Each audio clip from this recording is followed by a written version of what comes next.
Assalamualaikum warahmatullahi wabarakatuh.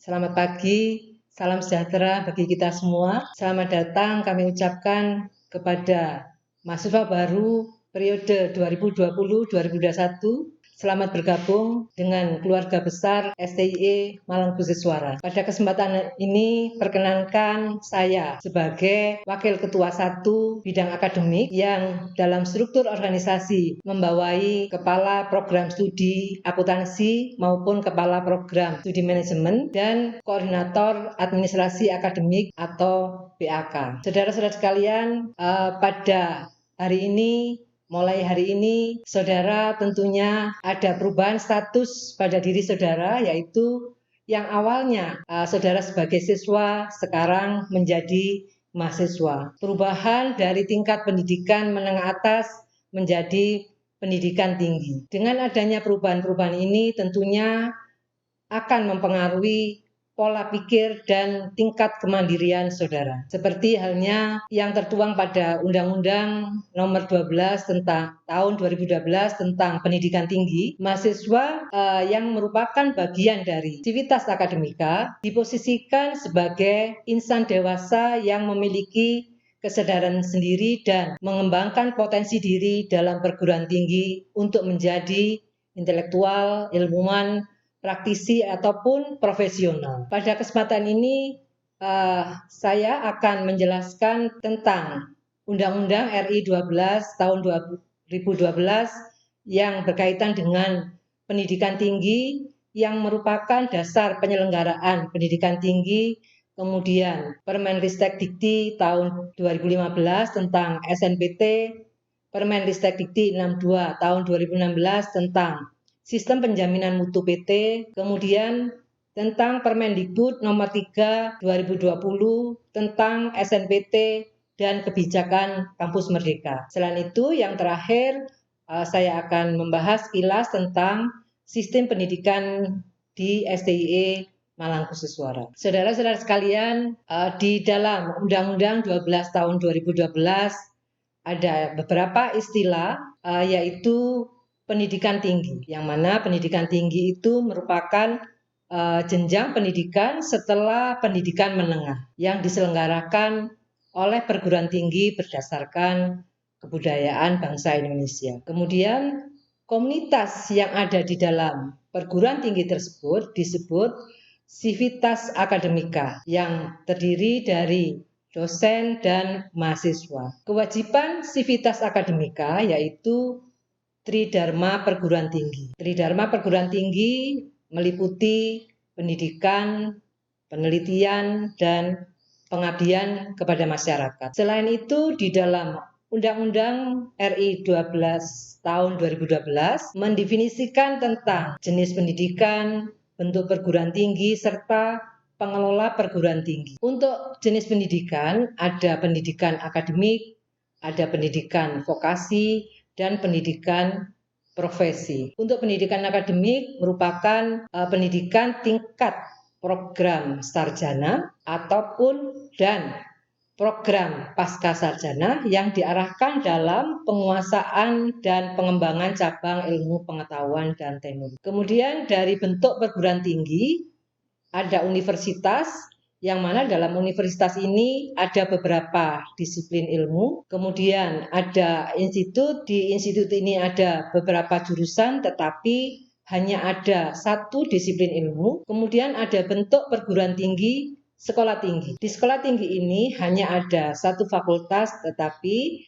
bisa beberapa program studi. Selain itu, bentuk perguruan tinggi yang lain yaitu politeknik dan akademi. Sebagai pengelola perguruan tinggi, ada perguruan tinggi PTN atau perguruan tinggi negeri, di mana kalau PTN ini dikelola oleh pemerintah di bawah Departemen Pendidikan Nasional. Kemudian ada PTS, perguruan tinggi swasta, yang dikelola oleh pihak swasta. Ada lagi PTK, yaitu perguruan tinggi kedinasan. Perguruan tinggi kedinasan ini hampir sama dengan PTN, hanya pengelolanya bukan di Departemen Pendidikan Nasional, tetapi selain di Departemen Pendidikan. Kemudian untuk pendirian pendidikan tinggi itu sendiri, Menurut undang-undang, tujuan penyelenggaraan pendidikan tinggi adalah untuk mencerdaskan kehidupan bangsa,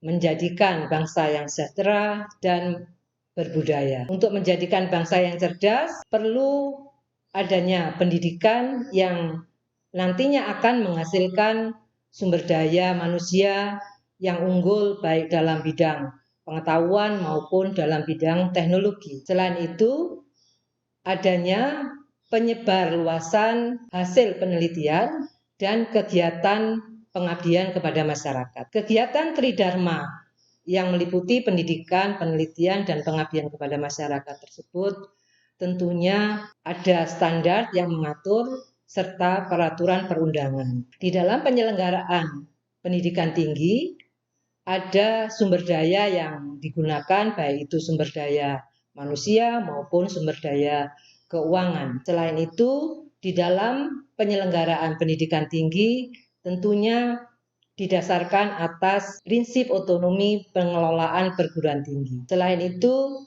di dalam penyelenggaraan pendidikan tinggi didasarkan atas prinsip penyelenggaraan pendidikan tinggi. Bagaimana prinsip penyelenggaraan pendidikan tinggi? Di dalam penyelenggaraan pendidikan tinggi, perguruan tinggi tersebut orientasinya adalah nirlaba. Kemudian di dalam pengelolaannya harus bisa dipertanggungjawabkan atau akuntabel. Selain itu, pengelolaannya harus transparan. Pengelolaan perguruan tinggi yang transparan saat ini sudah terbukti adanya PDDikti atau pangkalan data perguruan tinggi, di mana semua perguruan tinggi harus melaporkan baik itu dosen, mahasiswa maupun data hasil penelitian dan pengabdian serta data tentang kelulusan mahasiswa.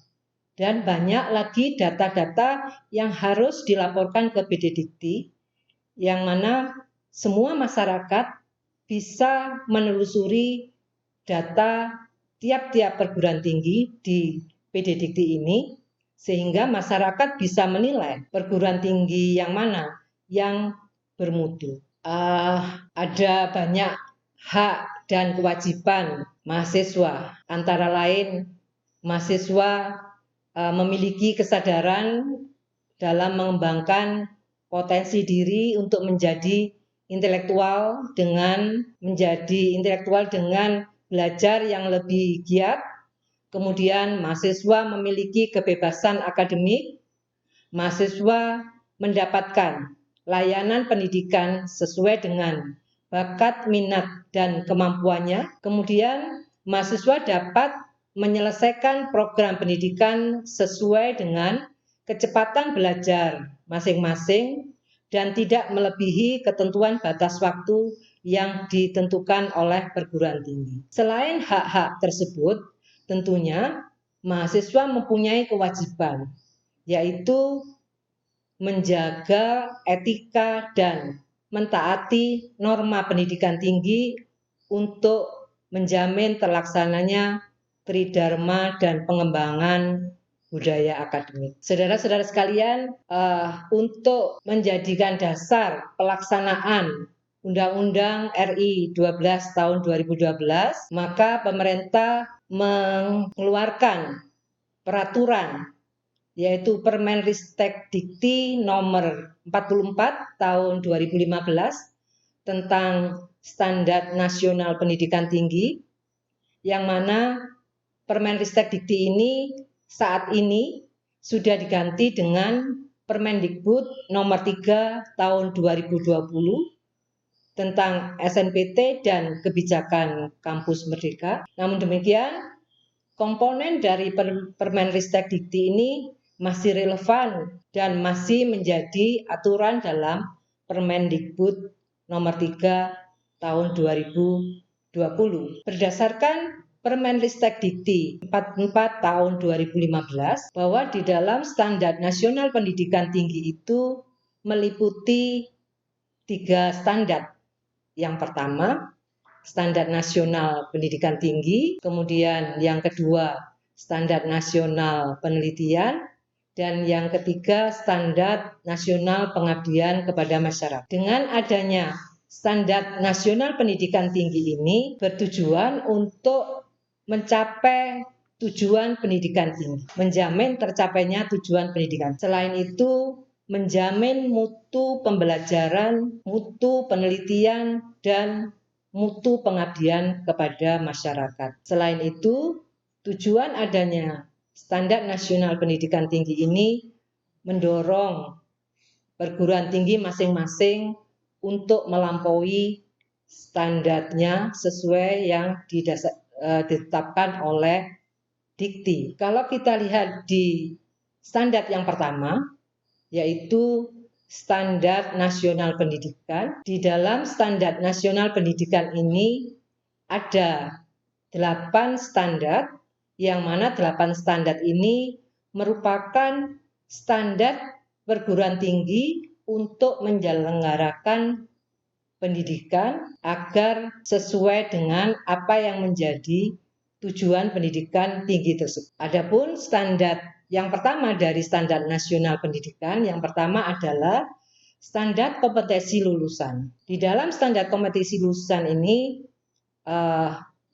ditetapkan bagaimana capaian pembelajaran di masing-masing strata, di masing-masing program. Kemudian dijabarkan dalam standar isi yang menjelaskan tentang bagaimana sumber belajar dan berapa jumlah SKS yang akan ditempuh di setiap jenjang pendidikan. Kemudian ada standar proses, standar penilaian, standar dosen, standar biaya, standar pengelolaan, dan standar pembiayaan. Yang pertama, tentang standar kompetensi lulusan.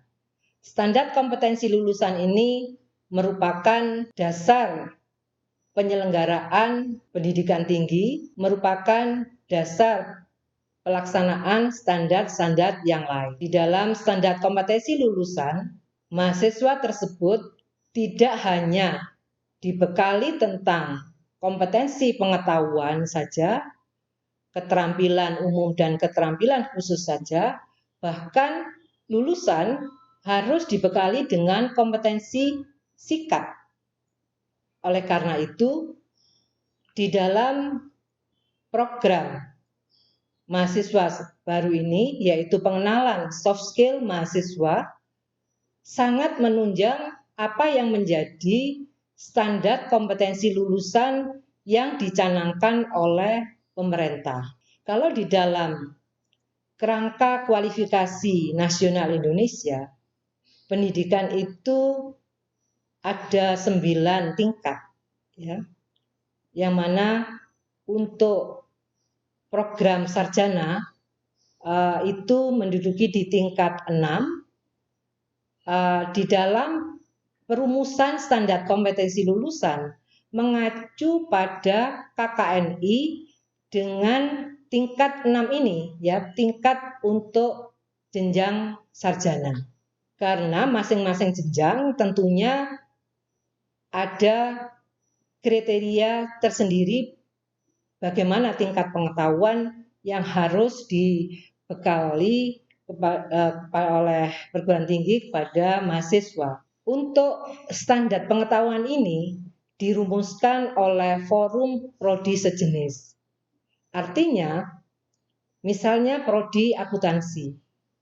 Prodi akuntansi di Indonesia ada forum akuntansi, yaitu forum Ikatan Akuntansi Indonesia, program Ikatan Akuntansi Indonesia, Departemen Pendidik, yang mana di sini salah satu tugasnya adalah merumuskan bagaimana tingkat pengetahuan yang akan diberikan kepada mahasiswa di jenjang program sarjana.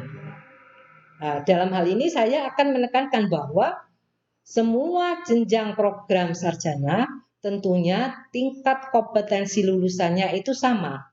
Tidak membedakan apakah mahasiswa itu di perguruan tinggi swasta ataupun perguruan tinggi negeri. Karena standarnya yang sama, yang berarti proses pembelajarannya sama juga. Ini lulus jenjang atau level lulusan pendidikan tinggi, bahwa di S1 itu jenjangnya atau level 6. Kemudian standar yang kedua, standar isi pembelajaran. Standar isi pembelajaran ini mengacu pada capaian lulusan atau mengacu pada capaian pembelajaran lulusan. Di dalam standar isi ini sudah ditentukan bagaimana standar dari pembelajaran, misalnya untuk S1. Dalam pembelajaran S1, tingkat kedalaman dan keluasan materi pembelajaran yang diberikan adalah menguasai konsep teoritis bidang pengetahuan dan keterampilan secara umum dan konsep teoritis bagian khusus dalam bidang pengetahuan dan keterampilan tersebut secara mendalam. Apabila saudara di SMA, misalnya saudara sudah menempuh akuntansi misalnya, di SMA itu level 5. Di program sarjana yang merupakan level 6, nantinya akan diberikan mata kuliah akuntansi juga. Jangan saudara merasa bahwa saudara sudah menempuh akuntansi di SMA. Memang benar sudah pernah menempuh, tapi tingkat kedalaman dan keluasan materi pembelajaran itu berbeda. Ya, jadi kalau di program S1 menguasai konsep teoritis, kemudian kalau di jenjang yang berikutnya misalnya S2 menguasai teori dan teori aplikasi di bidang pengetahuan tertentu. Setelah kita lihat standar isi, standar yang ketiga adalah standar proses pembelajaran. Dalam standar proses pembelajaran ini dibedakan bentuk pembelajaran, bahwa bentuk pembelajaran itu bisa dalam bentuk kuliah, seminar, praktikum, ataupun pembelajaran di luar itu, yaitu bisa pembelajaran dengan cara melakukan penelitian ataupun pembelajaran dengan cara pengabdian kepada masyarakat. Agar proses pembelajaran itu sesuai dengan apa yang direncanakan, agar sesuai dengan apa yang diharapkan, setiap mata kuliah akan disusun yang namanya RPS atau rencana pembelajaran semester. Dengan adanya rencana pembelajaran semester yang akan digunakan sebagai pedoman pelaksanaan pembelajaran, kemudian dilakukan evaluasi, maka itu akan menunjukkan atau bisa dinilai apakah proses pembelajaran itu sesuai. Dalam proses pembelajaran ada beban belajar mahasiswa. Berapa beban belajar mahasiswa yang ditetapkan oleh pemerintah berdasarkan standar proses ini. Di sini juga ditentukan bahwa beban belajar mahasiswa untuk yang tingkat sarjana minimum 144 minimum, dengan masa studi 7 tahun maksimum. 144 SKS ini dirancang sedemikian rupa dan diatur dalam 8 semester. Apa yang dimaksud dengan SKS atau satuan kredit semester? Satuan kredit semester merupakan ukuran beban mahasiswa untuk belajar. Rata-rata setiap mata kuliah, saya katakan rata-rata, ada yang rata-rata 3 SKS, tetapi bisa juga mata kuliah itu yang hanya 1 SKS ataupun 2 SKS. Nah, sekarang apa makna dari mata kuliah yang bebannya 1 SKS misalnya? Kalau mata kuliah itu bebannya hanya 1 SKS, artinya di dalam pembelajaran ini dibagi 3 hal. Yang pertama, ada kuliah. Kalau kuliah atau tatap muka ya, tatap mukanya 1 SKS itu 50 menit. Jadi kalau saudara kuliah pada mata kuliah yang hanya 1 SKS, pelaksanaan kuliahnya, tatap mukanya 50 menit saja. Tetapi kalau misalnya ada mata kuliah yang bebannya atau jumlah SKS-nya 3 SKS, kegiatan tatap mukanya 3 kali 50 menit. Sekarang pertanyaannya, apakah mahasiswa hanya menyiapkan atau menyediakan waktu hanya 50 menit untuk 1 SKS dan 150 menit untuk 3 SKS?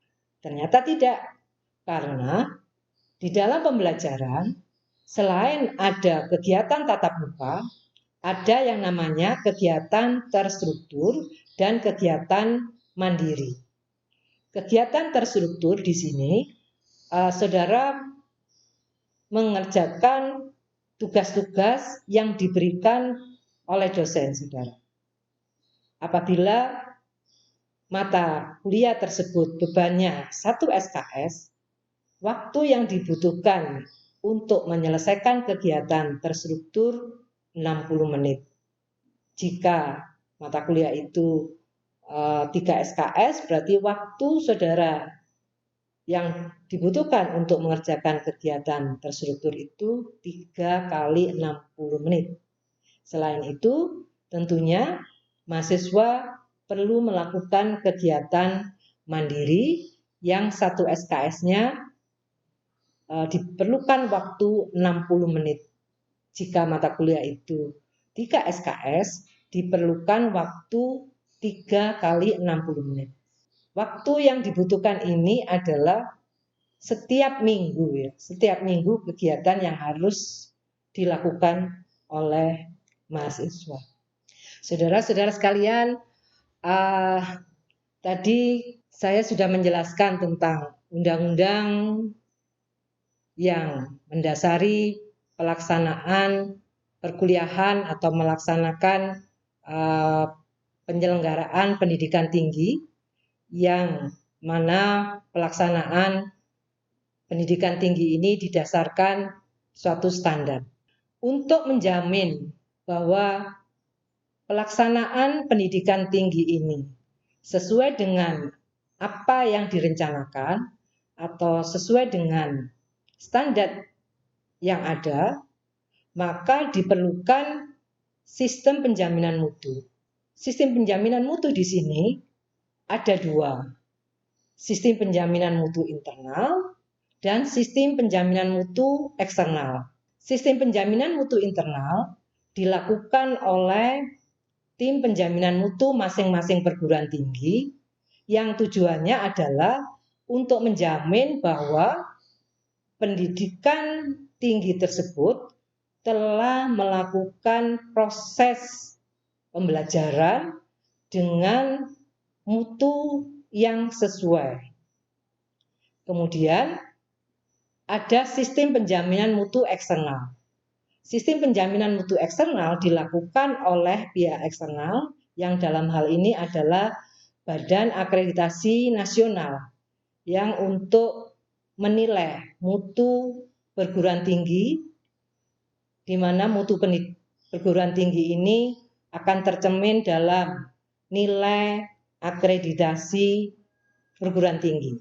Pelaksanaan akreditasi atau dalam hal ini adalah sistem penjaminan mutu eksternal yang merupakan proses evaluasi dan penilaian mutu institusi ataupun penilaian mutu program studi. Akreditasi baik itu akreditasi perguruan tinggi maupun akreditasi program studi, tujuannya adalah melihat kelayakan dari perguruan tinggi ataupun kelayakan dari program studi tersebut. Berdasarkan data di PDDikti, akreditasi baik itu akreditasi pada program studi maupun akreditasi pada perguruan tinggi di Indonesia. Ini data yang terakhir tahun 2018. Data perguruan tinggi, di situ ada beberapa peringkat A dan peringkat B dan peringkat C. Untuk perguruan tinggi yang mempunyai peringkat A sebanyak 4%, peringkat B 37%, peringkat C 59%. STIE Malang Pusat akreditasi perguruan tingginya B, kalau dilihat di seluruh Indonesia, perguruan tinggi negeri dan perguruan tinggi swasta 37%. Kemudian untuk akreditasi program studi, di situ juga tertulis ada peringkat A, B, dan C. Program studi yang meraih peringkat A di Indonesia hanya 17%. Alhamdulillah untuk STIE Malang Pusat baik itu program studi akuntansi maupun program studi manajemen meraih peringkat A. Kemudian ini jumlah perguruan tinggi. Kalau tadi di awal saya sampaikan bahwa perguruan tinggi itu ada perguruan tinggi swasta, ada perguruan tinggi negeri, dan perguruan tinggi selain PTS dan PTN atau kedinasan. Data yang ada ini adalah perguruan tinggi negeri dan perguruan tinggi swasta. Data terakhir 1974, data terakhir tahun 2018 ya. Kalau keseluruhan perguruan tinggi negeri dan swasta dan perguruan tinggi kedinasan lebih 4.000. Untuk menjamin masing-masing program studi maupun perguruan tinggi itu melaksanakan kegiatannya sesuai dengan standar. Jadi saya katakan perlu adanya sistem penjaminan mutu internal dan sistem penjaminan mutu eksternal, yaitu akreditasi. Selain itu, untuk memotivasi masing-masing perguruan tinggi meraih mutu yang baik, serta untuk mempermudah pemerintah di dalam melakukan pembinaan kepada perguruan tinggi, maka pemerintah melakukan klasterisasi perguruan tinggi. Selama 5 tahun berturut-turut, kegiatan pemerintah dalam hal pemeringkatan perguruan tinggi, STIE Malang Pusat peringkatnya selalu dalam 100 besar.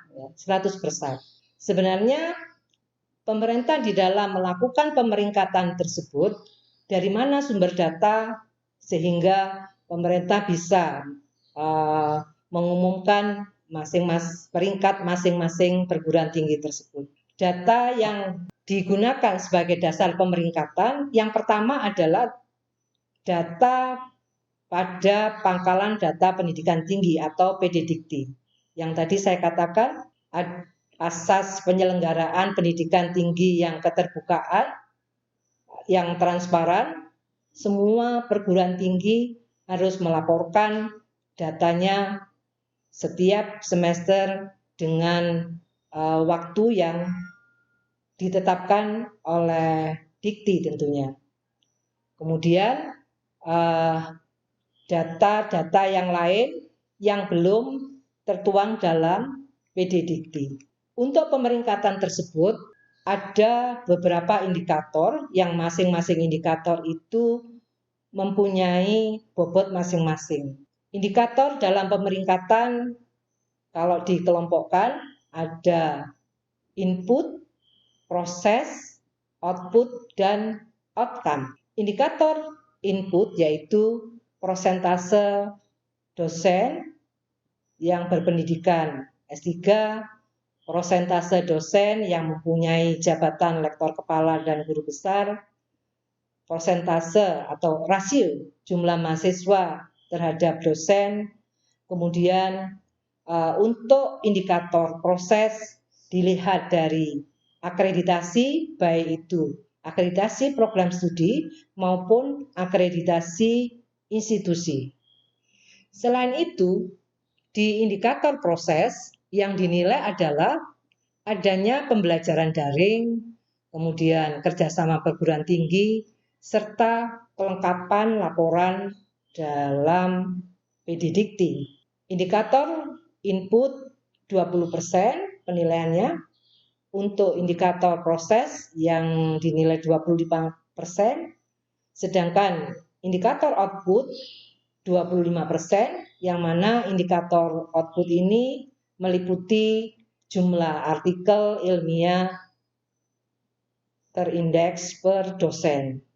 Kemudian kinerja penelitian, kinerja mahasiswa, serta jumlah prodi yang terakreditasi ataupun bersertifikat internasional. Informasi tentang pemeringkatan ini sengaja dalam kesempatan ini saya infokan kepada mahasiswa baru dengan tujuan adalah bagaimana saudara sebagai mahasiswa baru ikut tertarik atau terinspirasi untuk menyumbangkan kemampuan saudara dalam meningkatkan pemeringkatan perguruan tinggi tersebut. Saya bangga sekali dengan kakak-kakak tingkat saudara, yang mana kakak-kakak tingkat saudara sudah menyumbangkan kinerjanya sehingga STIE Malangkusiswara 5 tahun berturut-turut peringkatnya dalam 100 besar. Apa kinerja mahasiswa dalam hal pemeringkatan? Kinerjanya adalah selain dalam kesuksesan dalam bidang pendidikan itu sendiri, mahasiswa banyak prestasi dalam kegiatan, baik itu kegiatan yang tingkat nasional maupun regional. Tingkat nasional, prestasi tingkat nasional misalnya kakak-kakak tingkat saudara beberapa kali sudah masuk dalam tim PIMNAS. Semoga informasi ini menginspirasi saudara sebagai mahasiswa baru untuk ikut juga dan tertarik juga seperti kakak-kakak tingkat saudara. Selain itu, untuk indikator yang terakhir, ini outcome yaitu kinerja inovasi, kemudian persentase lulusan yang memperoleh pekerjaan dalam waktu 6 bulan. Saudara-saudara sekalian, mahasiswa dalam belajar tidak hanya dituntut dengan nilai IPK yang tinggi, tetapi dituntut juga seberapa besar mahasiswa lulusan di perguruan tinggi itu terserap di dunia kerja. Seberapa lama lulusan di tiap-tiap mahasiswa, di tiap-tiap perguruan tinggi itu yang dapat diterima kerja dalam waktu kurang dari 6 bulan. Hal ini merupakan tuntutan dan yang harus dilakukan oleh perguruan tinggi sebagai penyelenggara pendidikan tinggi. Ini informasi tentang pemeringkatan perguruan tinggi. Yang ada ini pemeringkatan tahun 2019. Kalau tahun 2019 STIE Malangkusiswara masih dalam peringkat 80 ya. Di tahun 2020 ini peringkatnya menjadi peringkat ke-76. Apabila saudara ingin membuktikan apa benar STIE Malangkusiswara pada tahun 2020 menduduki peringkat yang ke-76. Saudara nanti bisa searching dengan mengisikan kode PT, kode perguruan tinggi SMA Malang Kuseswara 073019 untuk melihat sendiri peringkat kampus kita tercinta ini. Kalau di pemeringkatan tadi mahasiswa dinilai juga seberapa persen kelulusan perguruan tinggi yang terserap di dunia kerja kurang dari 6 bulan. Agar mahasiswa tersebut bisa terserap di dunia kerja dengan cepat, ya, maka pemerintah dalam hal ini Mendikbud ya mengeluarkan Permendikbud yang nomor 3 tahun 2020 tentang SNPT yang sudah saya sebutkan di awal tadi, bahwa Permendikbud nomor 3 tahun 2020 ini merupakan revisi dari Permendikbud 44 tahun 2015, di mana di dalam Permendikbud nomor 3 2020 ini selain membahas tentang standar nasional pendidikan tinggi, juga ada kebijakan baru, yaitu kebijakan Merdeka Belajar Kampus Merdeka. Tentunya saudara sudah sering mendengar istilah Merdeka Belajar Kampus Merdeka. Dan dalam kesempatan ini saya ingin menjelaskan di mana Merdeka Belajarnya, di mana kampus merdekanya. Tujuan dari kebijakan Merdeka Belajar Kampus Merdeka antara lain adalah meningkatkan kompetensi lulusan, baik itu kompetensi dalam hard skill maupun soft skill, agar lebih siap dan relevan dengan kebutuhan zaman, menyiapkan lulusan sebagai pemimpin masa depan bangsa yang unggul dan berkepribadian. Seperti apa Merdeka Belajar dan Kampus Merdeka?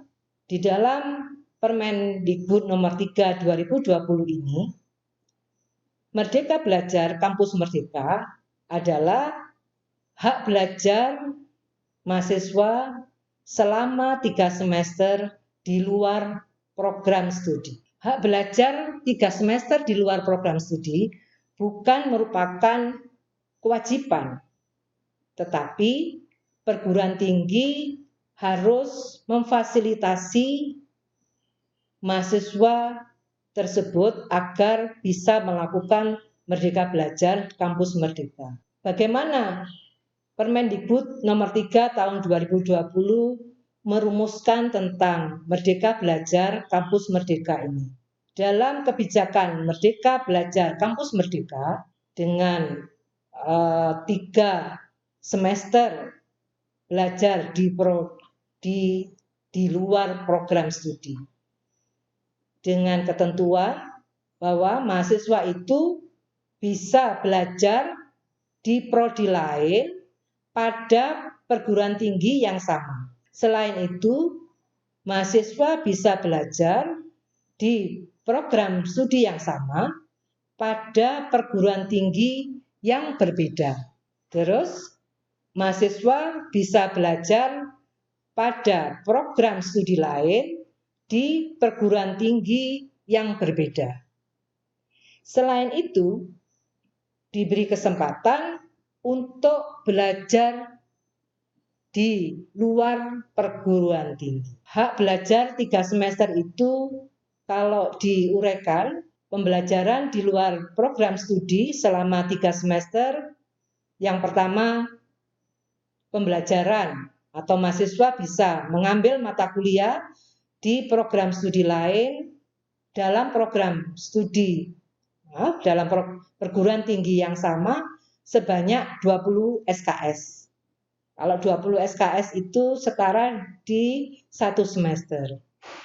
Selain itu, untuk mengambil mata kuliah atau melakukan pembelajaran di luar perguruan tinggi tersebut paling lama 2 semester atau setara dengan 40 SKS. Pembelajaran di perguruan tinggi lain dan non perguruan tinggi. Bagaimana pembelajaran di luar kampus atau pembelajaran di luar perguruan tinggi? Ada 8 bentuk, ada 8 bentuk kegiatan pembelajaran yang dilakukan di luar kampus. Yang pertama, pertukaran pelajar. Kemudian bisa kegiatan magang atau praktek kerja, kemudian kegiatan asistensi mengajar di satuan pendidikan, kemudian kegiatan pembelajaran dalam bentuk penelitian, selain itu kegiatan pembelajaran dalam bentuk proyek kemanusiaan, terus bisa juga pembelajaran dalam bentuk kegiatan kewirausahaan, terus ada pembelajaran dalam bentuk studi atau proyek independen, serta kegiatan pembelajaran dalam bentuk membangun desa dalam kegiatan kuliah kerja nyata secara tematik. Tentunya masing-masing perguruan tinggi mempunyai kebijakan bagaimana mengimplementasi aturan berdasarkan Permendikbud tahun 2020 ini. Dari apa yang saya jelaskan tadi, mulai dari Undang-Undang RI nomor 12 tahun 2012 yang merupakan dasar penyelenggaraan pendidikan tinggi di perguruan tinggi, kemudian standar pendidikan nasional, kemudian bagaimana pengukuran mutu perguruan tinggi tertentu. Di akhir pembahasan ini, marilah kita lihat bagaimana sebenarnya profil STI Malangkusiswara dan bagaimana sistem pendidikan di STI Malangkusiswara.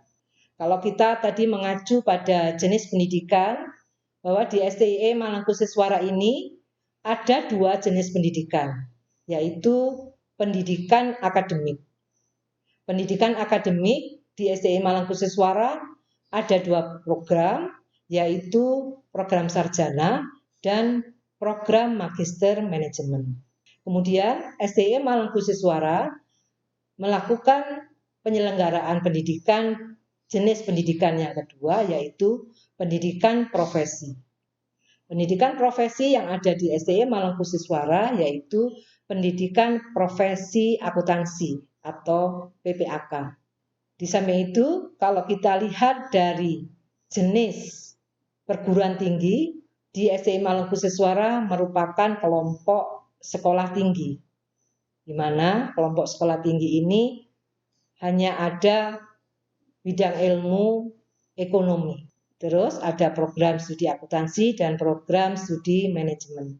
Kalau dilihat dari penyelenggara perguruan tinggi, STI Malangkusiswara merupakan perguruan tinggi swasta. Dan kalau dilihat dari sistem penjaminan mutu eksternal atau akreditasinya di program sarjana, baik itu program studi akuntansi maupun program studi manajemen, akreditasinya A. Kemudian di program magister manajemen, akreditasinya B. Demikian juga untuk program profesi atau PPAK, akreditasinya juga B. Kalau dilihat dari pemeringkatan, seperti yang sudah saya sampaikan tadi, bahwa selama 5 tahun berturut-turut STI Malangkusiswara menjadi peringkat 100 besar dari 2.300 perguruan tinggi negeri dan perguruan tinggi swasta selain kedinasan. Dan saat ini tahun 2020 menduduki ranking yang ke-76. Kemudian bagaimana sistem pendidikan di STI Malangkusiswara. Tentunya sistem pendidikan di STI Malang Khususwara didasarkan atas standar nasional pendidikan tinggi yang ada, yaitu kurikulumnya berdasarkan pedoman kurikulum pendidikan tinggi tahun 2019 dan ada penyesuaian terhadap kebijakan Merdeka Belajar Kampus Merdeka. Mata kuliah yang disajikan sesuai dengan profil lulusan STI Malang Khususwara. Sedang jumlah beban atau jumlah SKS selama mahasiswa kuliah 144 SKS, itu minimal. Bukan berarti mahasiswa tidak boleh lebih dari 144, boleh lebih, dibatasi sampai 160.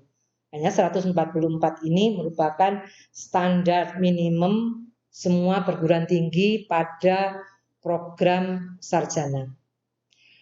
Selain itu, STI Malang Khususwara di dalam kurikulumnya memfasilitasi kebijakan Merdeka Belajar Kampus Merdeka.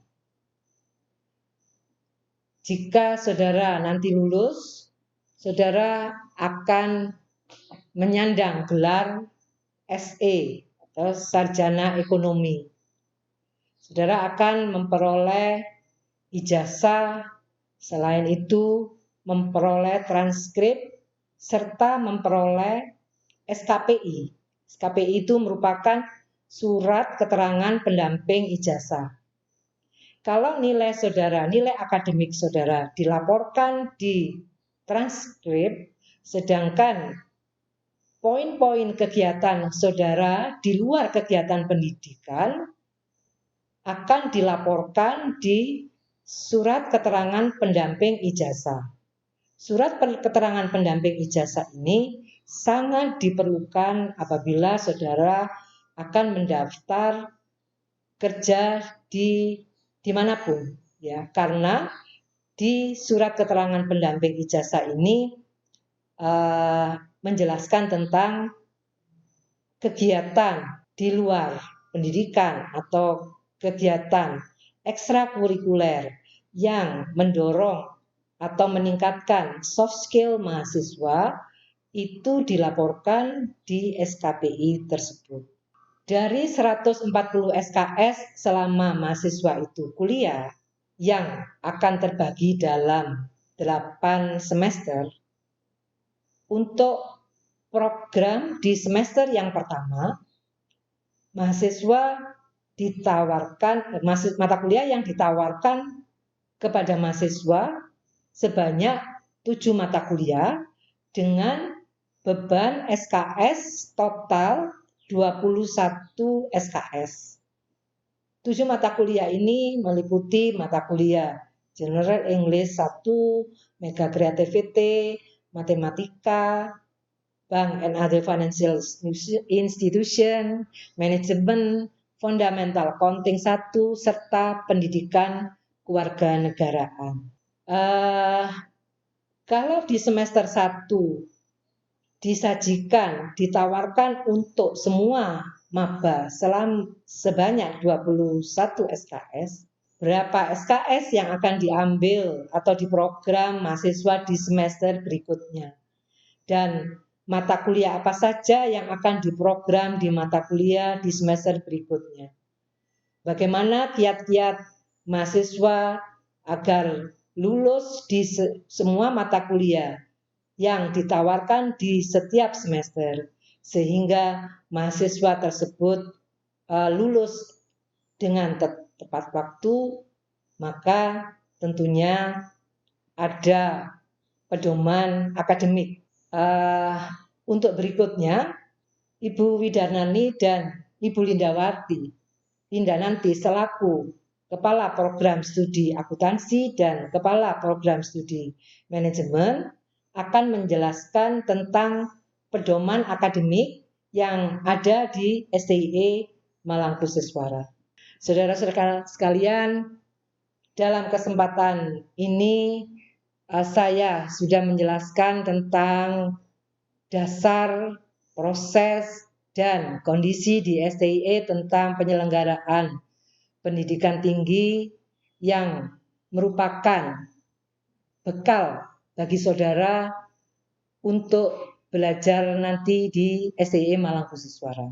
Saudara-saudara sekalian, sebenarnya STIE Malang Khususwara sudah menyiapkan perkuliahan dengan new normal, tetapi karena kondisi yang tidak memungkinkan, sehingga Menteri masih melarang untuk proses perkuliahan ini dengan offline, maka di semester ini kami masih menyelenggarakan perkuliahan seperti semester kemarin, yaitu dengan cara online. Oleh karena itu, marilah kita bersama-sama berdoa agar pandemi COVID-19 ini segera berlalu, segera hilang, sehingga kita bisa bertatap muka, kita bisa kuliah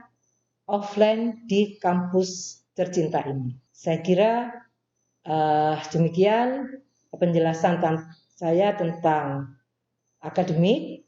Semoga apa yang saya sampaikan saat ini bermanfaat bagi saudara. Apabila ada kekurangan dalam hal yang saya sampaikan, mohon maaf. Terima kasih. Wassalamualaikum warahmatullahi wabarakatuh.